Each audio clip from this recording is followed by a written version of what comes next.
Like, I find myself complaining about some. How come they don't come to me? How come they don't do this? And it's like, bro, your business not even set up on the back end to accept that. Your infrastructure not even set up. You don't even know the CMO of this marketing group. You don't know this CEO over here. You don't know whose job is this. I be complaining about my own ignorance, not the actual institution, right? And so there's so many people who can't even understand that because the game is played on so many levels, especially when you're talking big money. Big money only want to hear big money.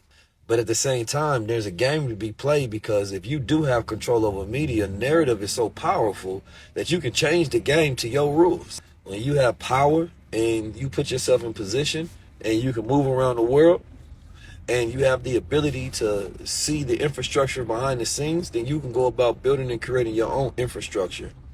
You can look at the talent that these companies have and you can say, okay, who is in a position? How much are they paying these people? You know, good companies, they do what they call poaching. They go and steal talent so that those people can work for them because you realize the company is the infrastructure. It's the people who work for them. Black male Americans are the most influential group in America. But the thing is, and it's been reports done on this, and we've been knowing this, but now we know it for a statistical fact. It's just the people with the most influence have the least amount of money. Why is that? The reality of it is that's because you do not have the proper infrastructure. So there's a lot of talented people who work at these corporations and they wish that they could make a difference, but shit, they can't leave because there's nobody to hire them. So what happens if you have a liquidity event? What happens if you get an infusion of capital, millions of dollars, and you're able to go and get the talent? Plus, you already have the influence. You can build the infrastructure.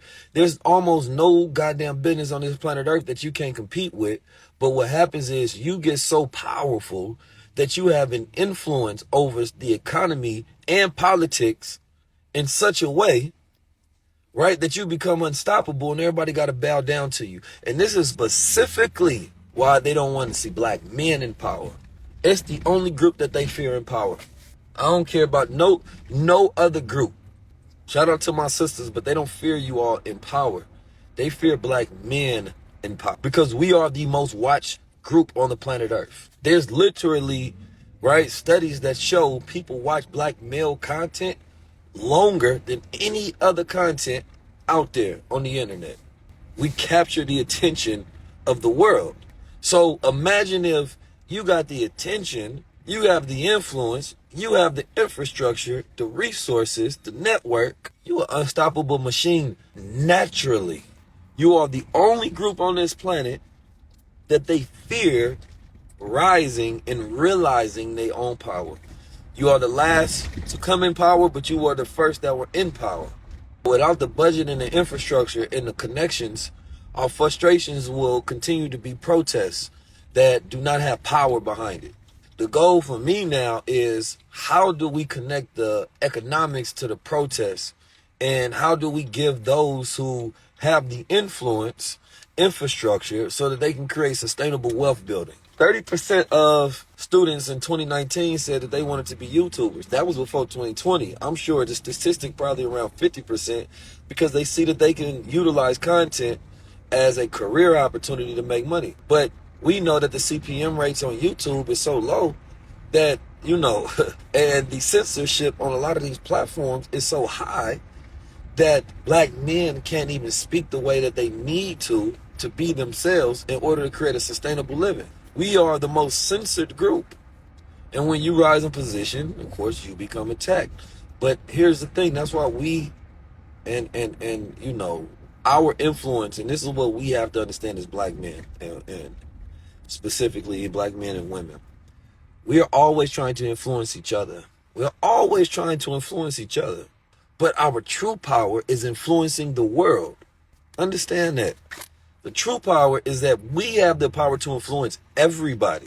Sometimes your influence gets stuck in this sphere. Now, a white influencer do not mind influencing black, Asian, or orange, whatever color.